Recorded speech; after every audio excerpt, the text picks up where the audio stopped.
This is telling Jewish stories in YA fiction. Chag Sameach and Happy Sukkot to anyone celebrating. I'm Michal Schick. I'm a TV writer, a podcaster, previously an entertainment journalist, and currently the moderator. I'm joined by an incredible crew of authors here today. From my left, we have Sacha. Sacha is a 2018 Lambda Literary Fellow in Young Adult Fiction and the author of When the Angels Left the Old Country and The Forbidden Book. When the Angels Left the Old Country was their debut novel, and it was named a Printz Honor Award, a Sidney Taylor Book Award, and a Stonewall Book Award winner. And Sacha lives in New England with a miniature Dachshund named Anzi Lee. Next we have Andrea Max. Andrea is the author of the Academy of Muses duology. The first installment, The Art of Exile, was released in May, and the sequel is anticipated for fall of 2026. Previously a clinical social worker, Andrea now works as a teacher, which is a genius hack that allows her to talk about books for a living. She lives on the East Coast with her family, her coffee machine, and not enough bookshelves. Then we have A.R. Vishny. A.R. is the author of Night Owls, which was awarded both the National Jewish Book Award and the Sidney Taylor Book Award. Her essays on Jewish representation in pop culture have appeared in Teen Vogue, The Washington Post, and Hey Alma. A.R. was a law and literature fellow at the Cordosa School of Law, and now she lives in New York City. And then, of course, we have Lev Rosen. Lev Rosen's many books include the YA novels Emmett, Lion's Legacy, and its sequel, King's Legacy, Camp, and You Got My Heart. His books for adults include the McCavity Award winner Lavender House and the Evander Mills series. His works have been awarded for such honors as Best Book of the Year from Kirkus, Amazon, Forbes, BuzzFeed, Library Journal, and The Today Show, as well as being, and have also been finalists for the Lambda Award, the Anthony Award, and the Joseph Hansen Award. Lev lives in New York City with his husband and a very small cat. Also, just a reminder that everyone's going to be signing at tables 47 and 48 in Hall 1A from 3:15 to 4. So come on down, get some books signed, and let's continue this conversation. All right, that's a lot of talking for me. I want to go to you guys now. I want to start with looking back for a minute. You're all now, obviously, Jewish writers, but before that, presumably you were Jewish readers. Can you tell me about the Jewish fiction that you had available to you when you were teens and young adults, and how it affected what you write today? We can start with Sacha. Yeah, I always tell the story of reading the Dear America diaries. I don't know how many of you remember those, but it was a series of fictional diaries of kids who were living through major moments of American history. And there was one about the Triangle Shirtwaist Factory fire, which was one of our early 20th century horrific labor tragedies, where 112 workers, who were mostly young women, died of a fire in a factory here in New York City. And there's quite a few historical fiction for kids about this incredibly horrific event. And I am terrified of fire. And I read every one of those books. And it imprinted on me so strongly that I went on to get a master's degree in history. And then I was looking back at all the books that I read as a kid, and I was like, it's this female-dominated social space, the textile workers, a lot of them are teen girls. There's young children's fiction that I read as a kid was all about girls who were friends, but it never crossed the line into romantic friendship. You never had queer characters in these stories. And so when I was thinking about writing my own stories and thinking, like, what was missing from my reading as a young kid, it was historical fiction, but it was with queerness included, and also with fairy tale elements, because I love fairy tales and magic. But it was really the historical fiction that got me started and has been the biggest part of my kind of reading history and my writing.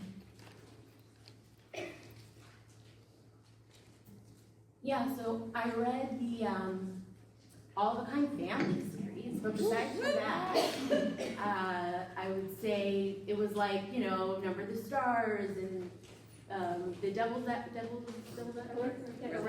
Day, right? Besides for some like middle grade Holocaust stories, I don't think that I had much Jewish literature at all growing up, and it didn't occur to me that that was a lack, because I think in our society we're used to not seeing a lot of our own stories, so I didn't notice it. When I started writing a book, I didn't even consider including Jewish characters, because I wanted a book that people wanted to read, and I didn't think people wanted to read Jewish stories. And I will give a lot of credit to Cassandra Clare, because when I read The Mortal Instruments and Simon got bit by a vampire and said the Shema, I was like, wait a second. And this book turned out to be very Jewish after that. Yeah, no, so I mean, growing up, my parents are book people, so if it existed, we had it. But actually, for me, one of the most influential reads was in high school.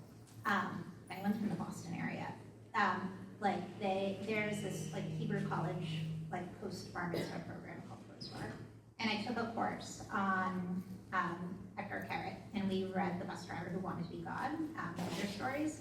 And that anthology blew my mind, because it was so Jewish, but it was really dark and funny, and there were these elements of magical realism in it, and the speculative, and that was, so one, that sort of I imprinted on that, and I was really obsessed. And even though my own writing ended up quite a bit different, I think that dark humor was something I was always chasing.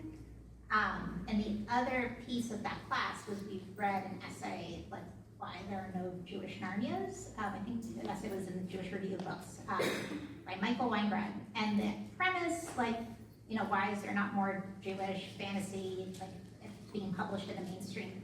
I mean, the essay was written in 2006, so it's a little, at this point, dated. But the overall, the big picture concept about the sort of elements of structurally Christian elements of canon fantasy novels was something I found really fascinating.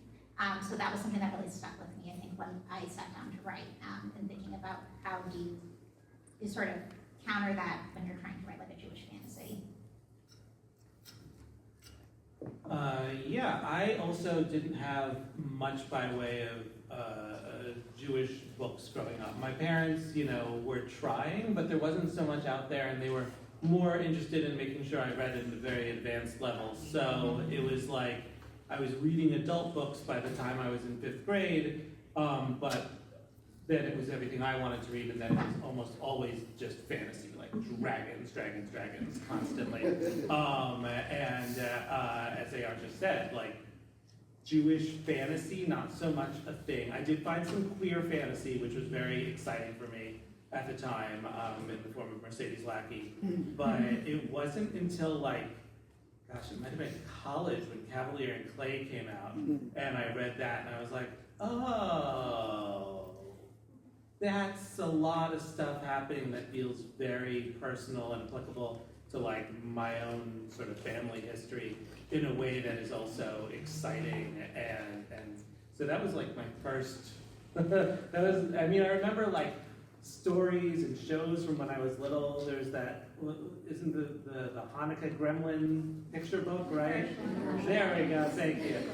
I remember that vaguely, but maybe it's just my memory going at this age, but I definitely feel I wasn't getting many Jewish stories until I was older. And this is a hard question, and I'm glad I don't have to answer it. What do you all think makes a book or a story Jewish? This is a question that I've never been able to answer.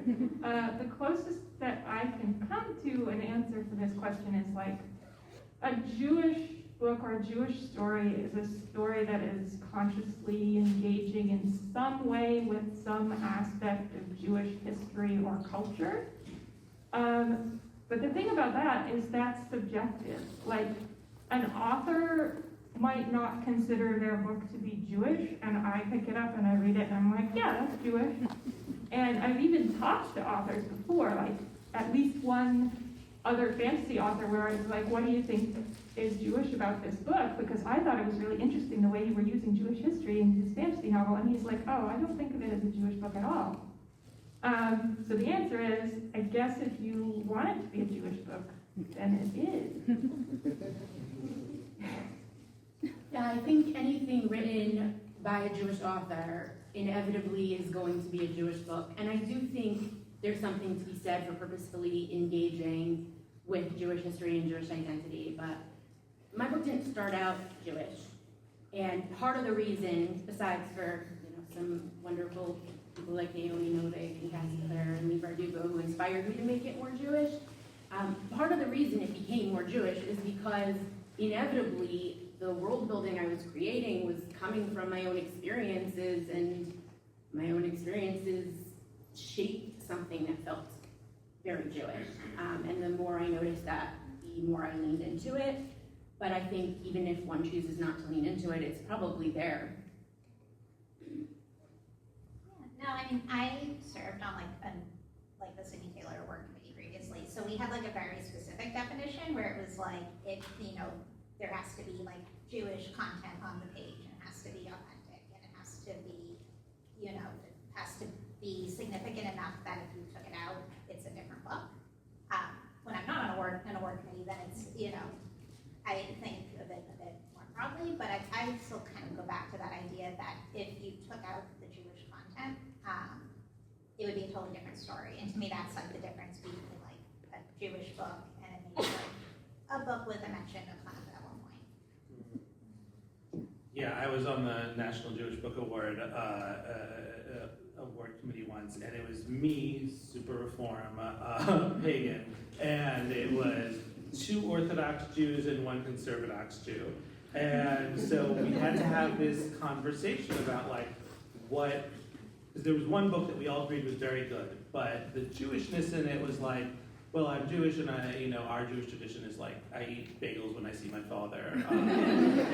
And I really loved it, and I was like, well, isn't that sort of enough? What are we saying Jewish is? And it didn't even end up being a finalist because we ended up sort of coming up with a definition that was something to the effect of like, well, it has to engage with Judaism. Similar to what you were saying, but we didn't use, I like that terminology better, where it was just sort of like, well, it has to feel Jewish enough for everyone to agree it's Jewish. But it's so interesting to me because on the flip side, I also write very queer books. And for a book to be considered queer, it just needs to have a queer protagonist. So why is that, like, why is Judaism on some level held to this sort of more intense standard than queerness? And I don't know what the answer is. I'm curious as to what other people think. But it is something I struggle with a lot. Like, is this, even when Michal asked me to be on this panel, I was like, oh, I don't know if I write anything Jewish enough for this. And I reached out to Dahlia Adler, who runs LGBTQ Reads and is big in the Jewish book community. And she was like, well, you did just write that book about David and Jonathan. And I was like, oh, right. And so, I don't know. It feels so interesting to me to try to quantify the Jewishness. And I'm inclined to disagree with Sacha and say, like, a book is Jewish if you say it is. Yeah, I mean, I've been struggling with this because my current work in progress is secondary world fantasy, but it's very much based on Jewish history. I'm just not using any real-world Jewish words because it's a fantasy story, so I changed all the words. And like the religious practices are specific but different, but the structure of where they are as a minority in the world is Jewish. So I'm like, is this a Jewish book or is it a fantasy book inspired by Jewish history? Like, what is the line there? Tormenting myself about this.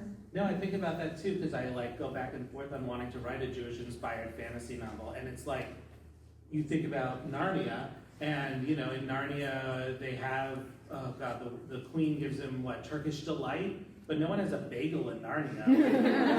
Why is that? And would having a bagel and like knishes make it a like Ashkenazi Jewish book? I don't know at this point. And it's weird trying to figure this stuff out. I'm just gonna be like laughing the rest of the day about the idea of like Aslan and then like chowing down on every bagel. I would love that. First of all, it would have to be Big Bagel. It's a lie. But I think that yes, I would enjoy that. Someone remake Narnia now. I think they're doing doing it, right? So let's get a bagel on that set. I'm trying to run her away, and then tell her like, it's like, this is very important. Yes, all right. Who knows Greta? Hands up. All right, we'll figure it out. The lion, the bench, and the oidro. Another difficult, maybe not as hard, but difficult category to define is YA fiction. But I think generally, a common theme in most YA stories is the search for identity and for characters to assert themselves, discover who they are, and really, become more themselves. I'm interested in how you all incorporate Jewish identity into that journey, especially when you are as you said, dealing with things like queer identity as well, or they are immigrant identities, night owls, things like that. Well, this is an interesting question. And with my debut, my agent actually said that we could have pitched it as adult or young adult. But I wanted to go to children's editors first, because I think it's really important that kids have good books to read. And so I want to prioritize young readers with my work. And we didn't have to change all that much because it is a story about discovering identity. And with When the Angels Left the Old Country, it's very much a story in which a character is discovering their queer identity through a very specifically Jewish, Talmudic, religious kind of vocabulary and worldview. And I did that on purpose because I wanted to make kind of a bold statement that you can be queer in a Jewish way and that you don't have to give up everything about traditional Judaism to be queer. That was something that was very important to me with this book, and I specifically wanted it to be available for kids to read and for kids to know that this is directed at you first and foremost, because teenagers are the people who are really struggling with that. Like, how do I fit my queerness in with my other identities? And how do I take this step of asserting an identity that your parents never really kind of expect? Like, even if your parents are really progressive, it's not the first thing they assume. Like, oh, my kid is definitely going to be gay and trans, and I'm going to tell them from day one when they're a baby child that that's fine, and that it fits in with all of our history, and that all of that works perfectly well here. And it's like, that's not really what happens. It's kind of silent a lot of the time, even with progressive parents. So I wanted to have that first and foremost, front and center. It's like, this is queerness, it's religious Jewishness, they're one thing, and it's about discovering that for yourself. And that's what makes it a YA book to me. I think it's interesting just looking back at the previous difficulty we had with the previous question in terms of what makes a book Jewish. And I think that part of the reason we struggle with that is because what is Jewish identity? And for the record, you were saying, like, is a second world fantasy that's not real? Like, yes, it's very Jewish. In fact, I have Jewish characters in my book, but I think the most Jewish parts are things that are not Jewish characters and are all Jewish world building. And that's really all I have to say about that, is that I think our struggle for what on earth it means to be Jewish in today's day and age is something any Jewish teenager is going through. And the struggle we feel in writing it is their own experience, I think. Yeah, no, I think like Sacha, I knew I wanted it from the get-go, like the world and sort of the vibe that everyone was sort of in the story to be very Jewish. But the sort of YA-ness of the struggles, like all the characters are having, are Jewish struggles, but they were sort of coming at it not from like, oh, like, are they Jewish enough? Or, it's not them like literally coming into their Jewish identity, but let's say for Clara and Molly, like them being estries is sort of a literalization of anti-Semitism, like the sort of intersection of anti-Semitism and misogyny. And for them coming into that was like, and sort of learning to sort of take their place in history and in the world that they built for themselves. to me, that was like that YA struggle and that like the Jewishness of the YA struggle without them sort of literally wrestling with like their Jewish identity. And then similarly, like Boaz, you know, he sees dead people, but it's also a way to literalize like a sort of like an intergenerational trauma, that it's this wound in his family that's kind of outlived the original ancestor who got it. So the struggle that he's dealing with is like, I see dead people, and I'm in love with a vampire. But like, so there is a Jewishness to that sort of coming of age struggle, but it wasn't like he's literally struggling with his Jewishness. Although I will also say my novel, there were editors who didn't think it was YA because even though everyone like on page like appeared to be a teenager, a few were like, well, if they're 150 years old, like they're not a teenager. And it was like, no one had that issue with Edward Cullen. My characters don't even have parents. They've been around for a while. It's so weird. I mean, I write both adult and YA, so I usually just think of it as the age of the protagonist, you know, but it's true, that's a good point. Vampires who look like teenagers are often in YA as well. I don't know, it's so weird to think about like what a YA struggle is. There's usually sort of a theme of sort of emerging and discovering oneself and fighting back against the powers that be. And when I think about my own teenagerhood, that's like when I was coming out, but also when we joined the Orthodox temple, which are not things that were super compatible. And so, you know, in the Tennessee Russo series, whenever he's thinking about identity and he's specifically thinking about history and gay, queer history in this one, it's about who does history belong to. And he has that struggle. He's like, this is a Jewish story, but it's also a queer story, and who gets that more? And, you know, I don't want to give stuff away, but I think that that is a struggle that I also dealt with, essentially. Like, which community do I belong to? Because it often felt like I was being forced to choose. And, you know, eventually I found my way to where I am, but I think that is something that a lot of teenagers can relate to, this idea that if you're one thing, you can't be another thing. And that being able to, in the end, sort of say, no, I get to be everything I want to be, can be extremely empowering for teenagers. I'm really glad you brought up history, because I have noticed a common theme in all of your work. It does very much deal with history. We have historical fiction, we have century-old vampires in relationships, that may or may not be, whatever. No, I should have very hard, and teenage archaeologists, a secret society reaching back to the Renaissance. Can you talk about why you chose to engage with history in your specifically Jewish YA novels?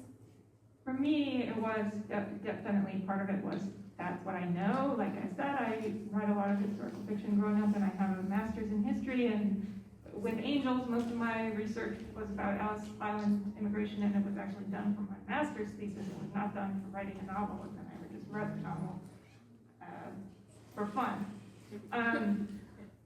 But the reason that I keep coming back to historical is specifically, and I think this relates to a later question that you had for us, but there's so much Jewish history out there. Like, we're a culture that has existed in different forms all over the globe for several millennia. And when I was young, most of the historical fiction that wasn't about the Triangle Fire was about the Holocaust. And a very sort of narrow range of Holocaust narratives as well. And so to me, it's very important that people see that that's not the whole of our history, that there are so many different times and places where Jews have existed in different ways. And sometimes the conflict that is the biggest problem for the Jewish community is other Jews also. Like, it's not always just about anti-Semitism. So the Forbidden Book is very much about young Jews who have political ideas and their parents who also have political ideas, and they don't agree with each other. So I think that's relevant to all people in all times and places. And so it very much is about representing Jews as people who exist in a wholeness, just like any other group of people. We have our community struggles, we have our extra community struggles, we have our parents who annoy us, we have our kids who annoy us. And we've been doing it for thousands of years, and God willing, we'll do it for thousands of more years, and there will be way more Jewish history to write about. So that's why for me. So the kernel of idea that led to the society in this book was that I wanted to reflect on a society that was defined by their exile. And that was before I knew it would have Jewish characters or anything else. But digging into that, I was really surprised by how much the non-Jewish people I interacted with didn't know about our history. This book, it digs a lot into Renaissance society, specifically because we all have such a clear idea of what the Renaissance looked like, and we so clearly identify it as a very, very Christian time. Meanwhile, there was so much else happening during the Renaissance, and that's not part of the picture that we see. And I was just absolutely, I'm kind of jumping around here, but I was fascinated when my agent and my editor were reading the book, and it reflects, this is a society that was exiled during an Inquisition, and it reflects on the Spanish Inquisition, and they both said things like, wait, how many people were exiled? What? How many people were killed? What? They had no, I didn't realize that if you didn't grow up in Jewish day school, you didn't learn that much about the Spanish Inquisition. Nobody expects it. Nobody expects people not to know about it. But it was, kind of seeing that through the process of editing the book, even more so, I really wanted to dig into, let's notice what's been happening, not just to Jewish society, but to all different cultures throughout history, and how what we know is shaped with such a limited view. And I think now a lot of the struggle that I was gonna say Jewish teenagers, but hey, I'm almost 40 and I have the same struggle. A lot of the struggle we have is looking at our history and how our history got us here, and feeling like the rest of the world doesn't know how we got here, and doesn't always seem to recognize that not a single one of us where our great-great-grandparents were born, that community doesn't exist anymore, right? So, yeah, that was kind of all over the place. No, I mean, echoing what Andrea and Sacha were saying, I also thought for me was a lot of why I wanted to incorporate a lot of history. I also think just in general, a lot of Jews often will construct or understand their own identities and their own sort of Jewish identities through history. So I don't know, this might be why I'm still single, but every single date I've been on, with another Jewish person is almost inevitably okay, so are you Ashkenazi? Okay, you're Ashkenazi, from where? Do you know? Oh, you're on the live back. And by the end, God I was part of the date. And so, I mean, there's just that element of this is, I think, how a lot of us just think about ourselves and think about, again, what makes us Jewish. I mean, a big piece of that is just our histories and whatever we do know about them. So yeah. I met this girl once who she was out of college, so she must have been 20s, early mid-20s, and she asked me my name, Lev, unusual. Oh, what's that? And I said, it's Hebrew. And she said, oh, Hebrew. That's so exotic. We were in New York. I don't know what that is. I went to high school with 2 other Levs. But, and I said, well, yeah, I'm Jewish. And she said, really? She had never met another Jew. She was from Indiana or something. She thought it was a dead religion. And so I think about that a lot when I think about the way the world sees Jewish history. Like, no, it's not. Like, we're all brought up in cultures, but if you leave New York, if you leave LA, Jews are some exotic, dead religion, sort of foreign, strange thing. And you might know the Holocaust, you might know a little bit here, you probably know all the negative stereotypes, but you don't know that, like, they were associated with banking because literally the only job we were allowed to do in many countries. So, there's all that history there that most people are not exposed to. And then, on the other side, I keep saying this, that these two sides, there's the queer history. And the thing with queer history is you are seldom brought up in it, even if you are queer, because you usually have straight parents. And so you have to go out and discover that too. And so I have sort of created this way of looking at it in my mind where, I'm going out and constantly discovering my own queer history. I have to do that for people with Jewish history who weren't brought up in New York or Los Angeles. And so when I'm, this is the second in a series. The first one, King's Legacy, he is essentially a teen Indiana Jones character who is researching queer history and going on these wild adventures based in queer history. And with this one, it was the story of David and Jonathan and how that is queer history. Except what's fun about that, of course, is that is history that I was raised with, but that the queer version of which I was not raised with. And so I had to go out and find all this research and look at all the ways that people have interpreted this and the people who have fought back against this, and then you look at the way Christians look at David and Jonathan, and it became this whole big thing. Where I feel like even when my parents read this book, they were like, oh, I didn't know that. And so it has, I think the study of history comes from being Jewish in many ways, and the idea that not everyone knows all of history, and that your history is something you have to find, comes from being queer.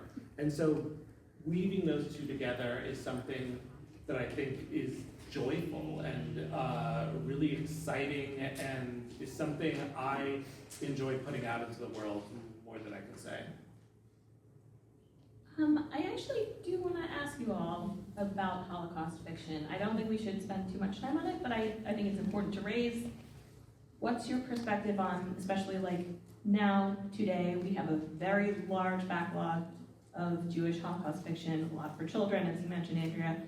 And how do you view that today? Going forward, I would really like to see Holocaust fiction be more diverse, show more of a diversity of Holocaust stories, because I've even met Ashkenazi people who don't know that Sephardim also died in the Holocaust. These are stories, there are still so many Holocaust stories that haven't been told. We haven't had a lot of mainstream YA about partisans, for instance. We've got a lot of Gentile savior books and not as many Jewish agency books. So I still want to see Holocaust fiction be part of the landscape, but I want it to be part of the landscape because I think several of us have been on Jewish book award committees, and we get burnt out reading 12 Holocaust books in a row. And then it makes it harder to be excited about Jewish literature if it's all about people being killed in the most horrible ways imaginable. But those stories are still important, and the fact that they're so hard to read and also very hard to write doesn't mean that they shouldn't be out there. They are very necessary. I just want to see the Holocaust stories both within themselves be more diverse and be part of a more diverse landscape of Jewish literature. For a long time, I said, I want there to be stories about Jews that are not about the Holocaust, and I'm sick of society just wanting to commodify our grief and trauma. And now I wish there were more Holocaust stories, and I think that I think it's a real shame that the most common children's Holocaust story in a public school is the boy in the striped pajamas. Or even, I've taught Anne Frank for years, and it's incredible, but it is a very very whitewashed version of the Holocaust. There is very, very, you think back to something like Mouse, we don't have stories like that, or at least I haven't seen that many stories like that for teenagers, and people are not growing up and reading those stories, and we're seeing how that is affecting how people perceive the Jewish people now. I recently read The Little Liar, and my experience when I read that was, I want to see more post-Holocaust stories. I think that that time period of people, of survivors trying to get their life back together, they did such a good job of hiding what they went through, that the world really, really believed them. And we did too good a job of convincing them that we're fine. So I'd like to see more of those stories being told, what happened after. That big Hollywood exec, where was he before he made his success? Yeah, no, and just adding to that, I'd love to see more really excellent nonfiction, about the Holocaust for teens, and marketed that way, but really excellent, well-researched. I know, let's say, Judy Battalion's The Light of Days, which is about the, Jewish women resistance fighters in Poland, has a teen version that's also excellent, but if you're an adult, read the adult version. And I love, and again, and I'm not someone who reads a ton of Holocaust books for fun. It's weird if you read them for fun. But that book, I've read so many books, it's so excellent, and it wasn't like anything I'd previously read. There's also a recent graphic novel memoir that came out. It was The Girl Who Sang. I'm blanking on the author's name, but that was it's a graphic novel memoir, or biography, I guess, because it wasn't written by someone who it's about. That is about, and that was also, that book was the middle grade winner for the Sidney Taylor the year I won, so I saw the presentation the author and the illustrator did, and it was amazing, the amount of research and the detail and the craft that went into that book. I think that's the biggest thing for me. I think what drives me nuts is when you see, oh yeah, no, or I think seeing anything less than really excellent, really well researched and well crafted books is something I'd like to see more of that and less of the other.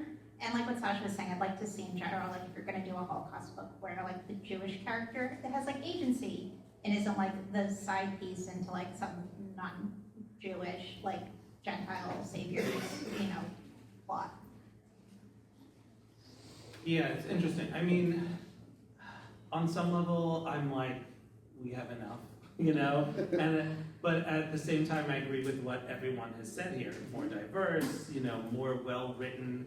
But when I think about what the real issue is, I don't think it's that these books don't exist. I think they do exist. I've seen, reviews, or I've read a couple but no one talks about them. It's all dominated, as Andrea said, by boy in striped pajamas, Anne Frank.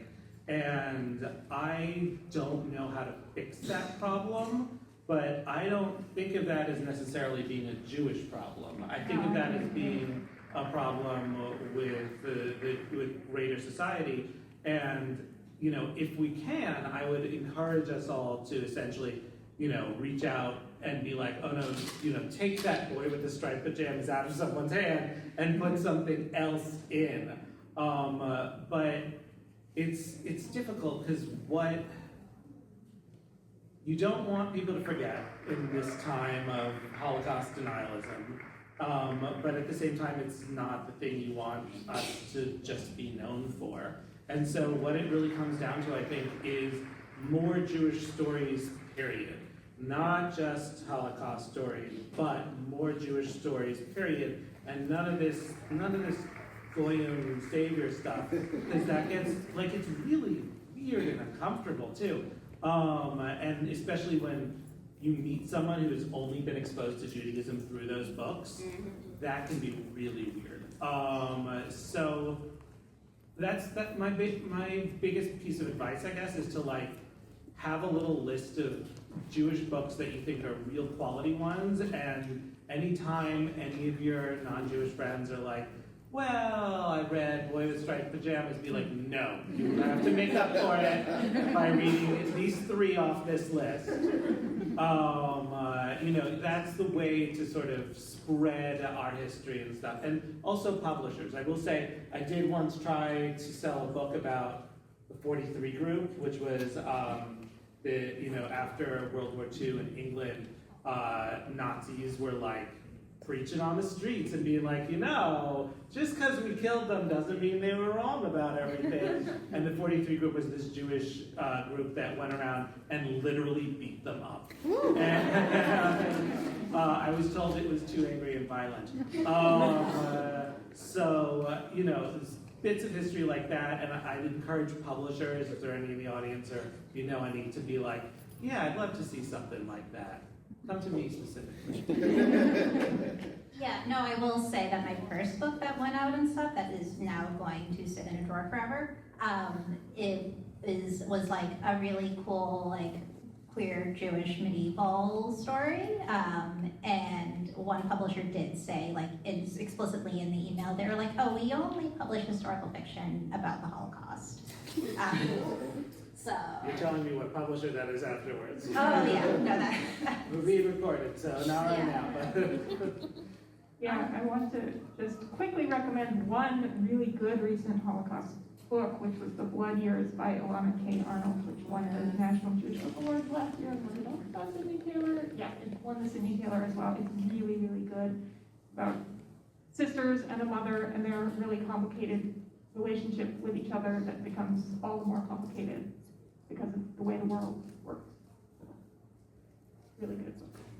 Well, thinking about living Judaism for a minute, another similarity I noticed in all your books is that you all engage with and riff on Jewishness.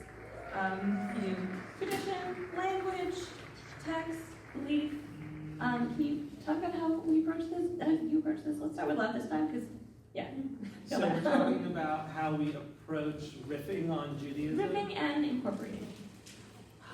That's so interesting. I always try to have a Jewish character in all my books, just because, like, representation. Just like I always try to have at least a queer character in all my books.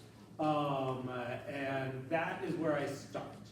And once I have, like, chosen the character, usually protagonist, and figured out exactly how Jewish they are, what kind of Judaism, Ashkenazi, how Orthodox, etc. That becomes just sort of the DNA of the character, and if they are doing Jewish things, that emerges from that. So for me, it starts with character, and I'm extremely Reform, and my Jewishness usually comes from like occasional pepperings of Yiddish, and that is where a lot of my characters go to. But when it comes to books like these, where they're really thinking about Judaism, I think that I try to just approach it the way I think the character would. So it's just about creating someone who feels real. Yeah, no, I mean, I had mentioned earlier, like, that book about the essay about like, why there are no Jewish narratives, and that I always, like, have in the back of my head whenever I sit down to write. I remember one of the arguments the essay made was that something that is very sort of structurally Christian in a lot of fantasy novels is this idea of, like, this fight between, like, absolute good and absolute evil. Like, you have your Sauron, you have Gandalf, or Aslan and the White Witch, which isn't really how Judaism conceives of, like, evil, and it's a little bit more complex than that. So that was something that I was trying, like, I kind of kept having in the back of my head as I was sort of crafting and making certain decisions about, the characters and where they were situated and how much power they would have and all of that. And then for language, I knew early on, so like Bob was saying, I think a lot of Jewish secular culture is rooted in language, so like Hebrew and Yiddish, Ladino, and all of this.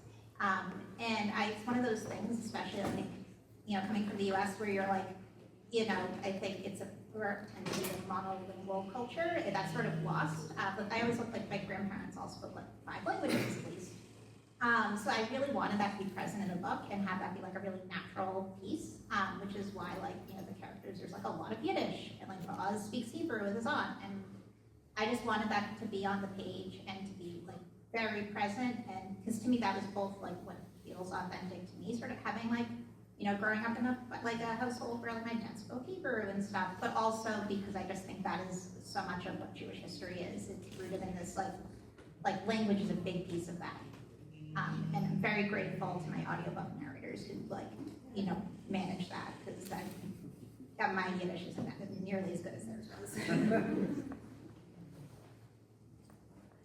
For me, I was a big Buffy the Vampire Slayer, and I just couldn't get over that, like, the crosses, right? Like, why is the default the cross and the holy water, and most fantasy that we have, right, is default some kind of priests and inquisitors and stuff that just feels very Christian, usually some kind of Jesus narrative. So even before I knew how Jewish the book would be and whether there would be Jewish characters, I really just wanted the default of the world building to be inspired by Jewish ideas. And funnily enough, there's some very obvious Jewish aspects of the book, but very, very few. And I think to most non-Jews, that is all they will see. In fact, my agent made comments about that. At one point, she was like, I think you need to up the Jewish factor a little bit more. I was like, lady, you have no idea. If you grew up with Jewish tradition, there is so, like, the book is really, really Jewish. But it's just stuff that's familiar. They're not Jewish characters. The traditions of their fantasy society just are rooted in Jewish tradition and experience and identity. And I'm seeing that with the sequel that I'm working on right now. In a lot of ways, it is less obviously Jewish, but it is so much more Jewish. Every time I've had a plot hole so far, it's been solved by something I remembered learning from a rabbi back when I was studying. And, you know, I've cried over it a few times. Like, whoa, who would have thought that one thing that rabbi said to me that time would make it into my book? But yeah, I definitely just got creative with it, and it was inevitable that these things that are a big part of my identity came onto the page. I feel like we're all on a similar wavelength here, because I also read the essay, Why Are There No Jewish Narnias?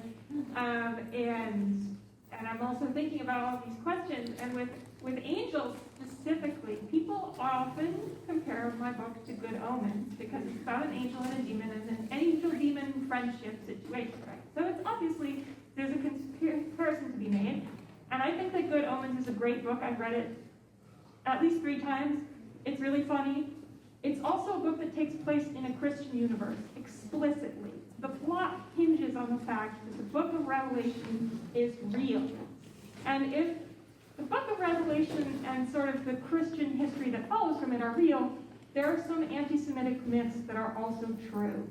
So for me to fully enjoy Good Omens, I have to pretend that Jews simply don't exist in the universe in which it takes place. So it's a book that I enjoy a lot, but it's a book that has literally no space for my existence in it. So while I was writing this, I was thinking a little about, like, what would an angel and a demon friendship look like if it is completely removed from Christianity, if it's from a Jewish perspective. And so they're based sort of less on the idea of good and evil and more on the idea of the good inclination and the evil inclination, one of which is like, the good inclination also has its downside because it's passivity, and the evil inclination is creativity. And so they're more complicated, like AR said, the idea of good and evil is not so much the thing. It's more about whether you are achieving the best that you can be or not. So it's like this morally a little more complicated idea than the fantasy quest of defeating the greatest evil. It's more like you have to defeat yourself.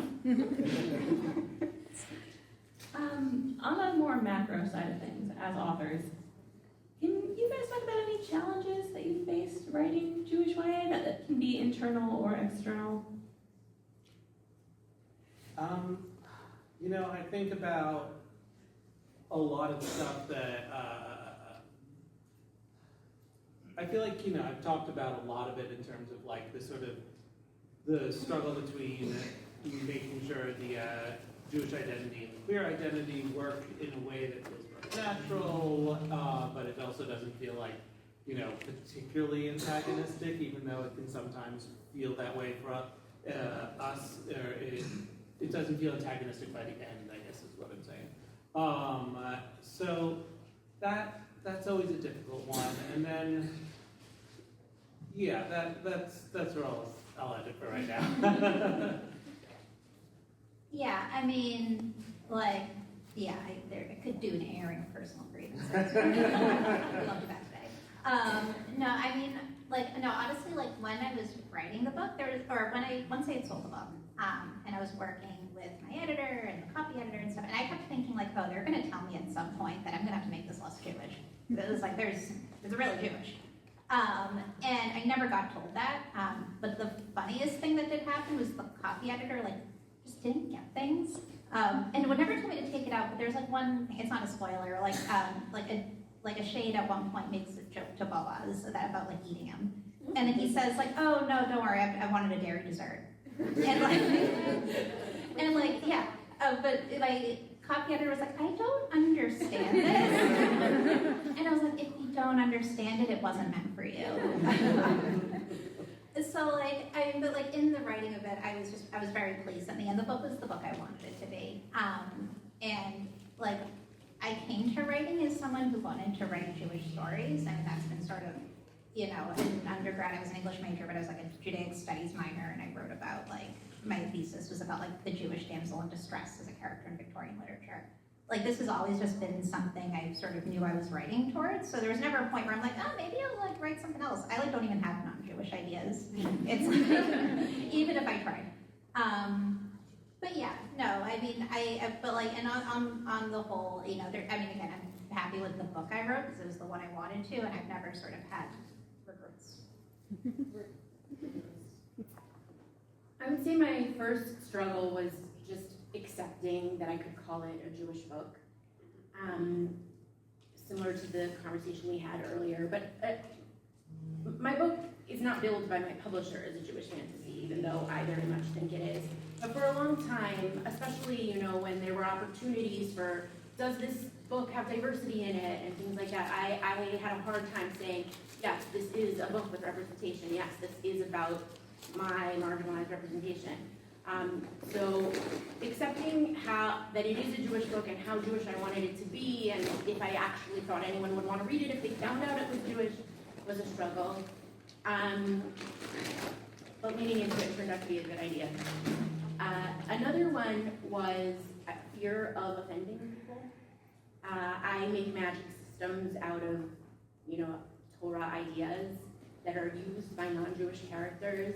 I didn't know how some people might respond to that. So far, so good. And then the last thing that was a real struggle was I didn't want to lean into any anti-Semitic stereotypes. This is a book about secret societies, and there's some blood consumption, and there's people pulling puppet strings behind the scenes. And none of these are Jewish people, but a lot of their customs and ideas were inspired by Jewish ideas. So finding that balance of, I want to comment on these things and talk about, let's see where these tropes came from, without accidentally leaning into those and reinforcing those tropes was a very difficult struggle.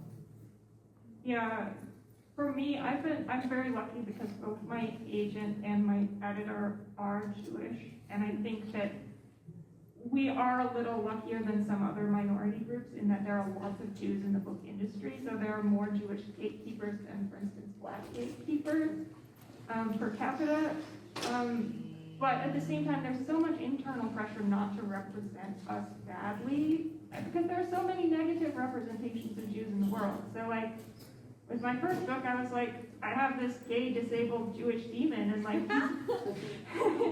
he's deliberately a character about whom a bunch of anti-Semitic myths are true, because he represents marginality, but also he's adorable. So I was like, this is probably fine, because everyone's just gonna be like, oh, he's so cute though. And it was.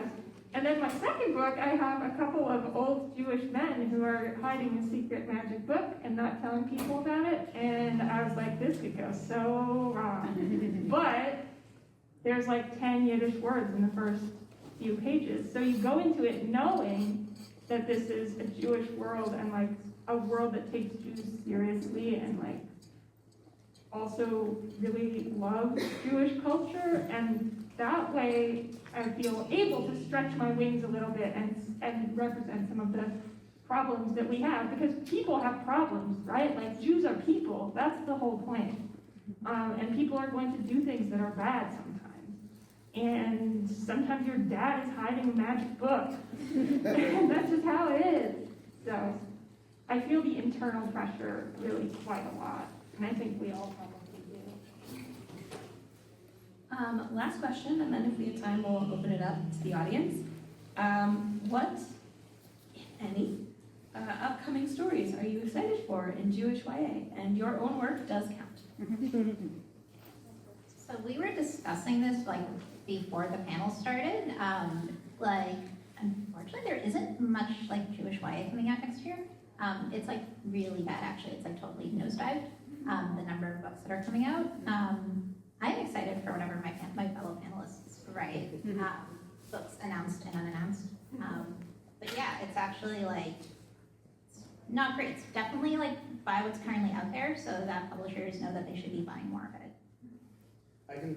I'll talk about what I think is like my top Jewish YA right now, which is Dahlia Adler's Going by Coastal, which is just, in my opinion, not just an amazing story, but the method in which it is told and the sort of idea behind it, super Jewish, super Jewish. So if you haven't read that one, that is my big recommendation. Well, first of all, I'll say I'm definitely the small potatoes at the table with these award winners, and I really mean it when I say like every single one of these books changed my life. I like this. I couldn't even believe this was published. It was such, and the fact that it won the Sidney Taylor and the Stonewall, like it was just such a moment in history. It really. I hope I'm not the last one. I really hope I'm the first, and then there are many more. And I'm also really excited. I haven't read Andrea's book yet, so I'm very excited about that. Like AR said, there's not a whole lot coming out. There hasn't been a lot this year. There's not a lot next year. I am, if anybody's down from the Boston area, you can come to my event on the 24th with Chatham Greenfield, who wrote a really cute cozy mystery about two girls who are like assigned rivals at birth. And then they have to solve a mystery together.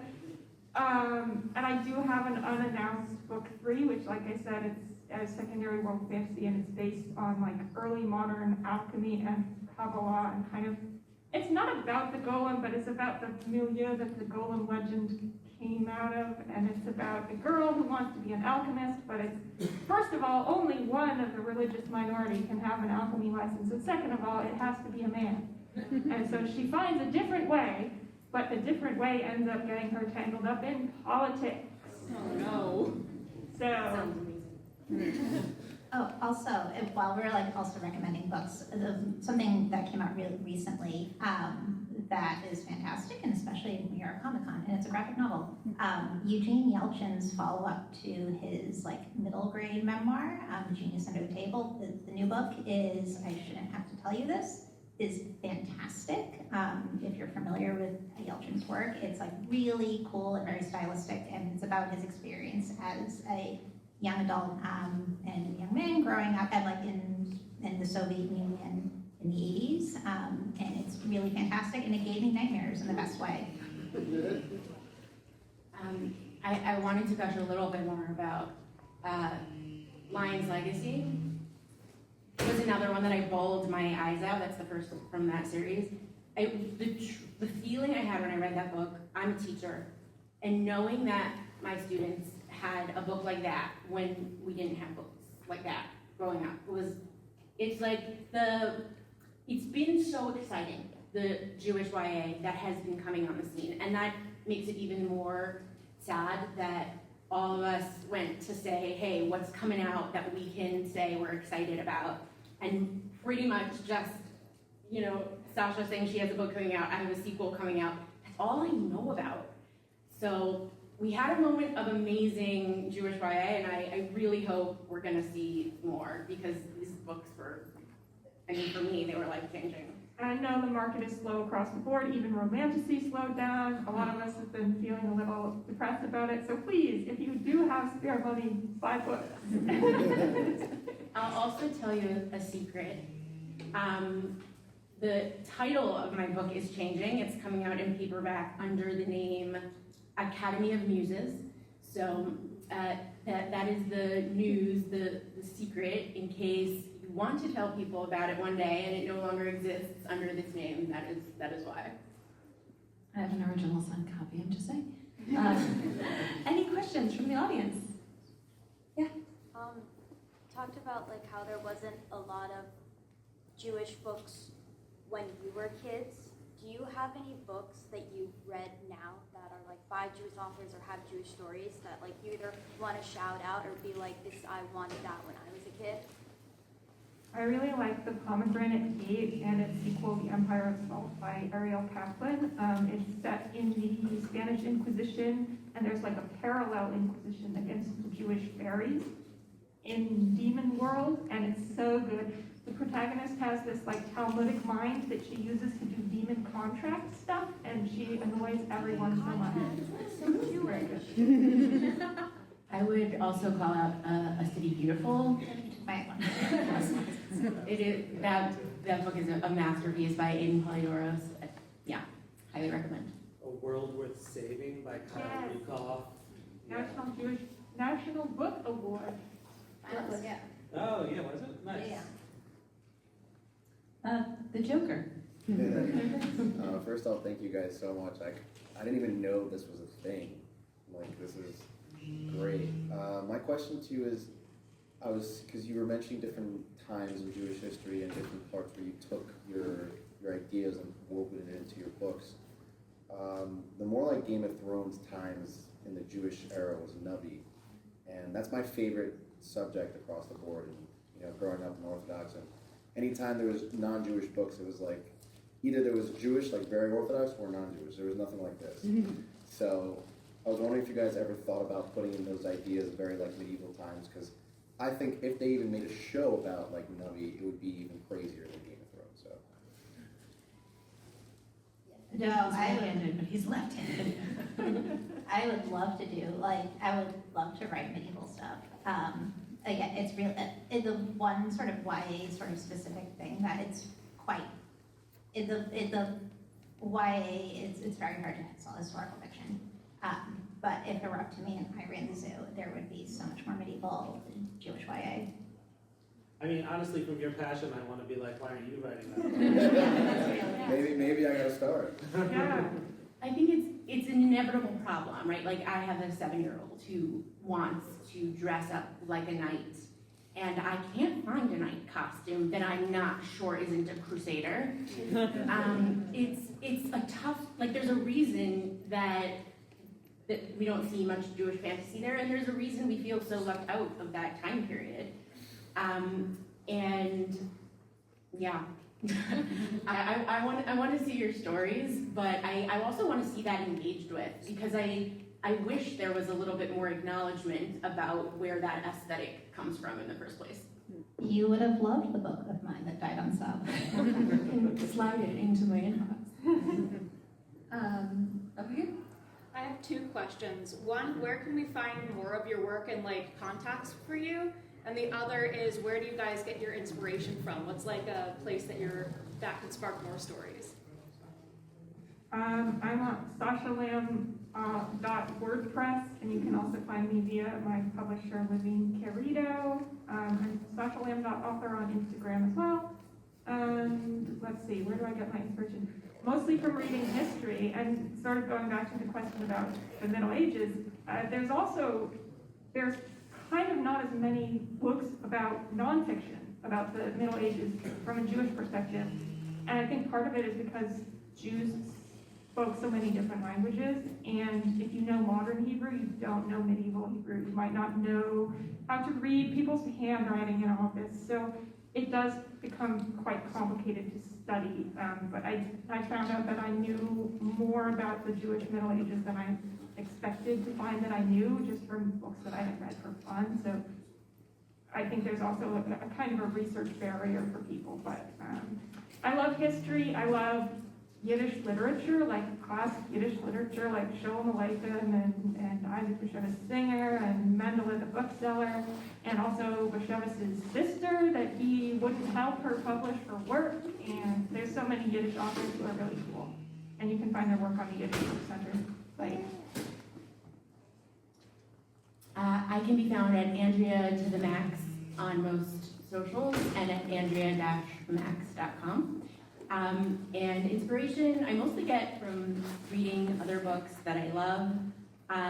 And anytime I'm like intrigued by something, you know, if I hear about a cool person in history or a cool piece of art and I look at the Wikipedia article, it ends up sending me somewhere that finds something cool that I can use. Yeah, no, I'm AR_Vishny on Instagram, and I also have ARVishny.com. And yeah, like Sacha was saying, a lot of it's for me is like reading history. That's a wonderful sort of endless source of inspiration. levacrosen.com and on Instagram and most socials as levacrosen, but I'm only really active on Instagram. And yeah, history, those Wikipedia rabbit holes, but also other media. Sometimes just looking at media and being like, I'm enjoying this, but wouldn't I enjoy it more if everyone were gay? Or that is a big sort of, I can do it better inspiration. All right, I think that's all the time we have, but thank you all so much for coming.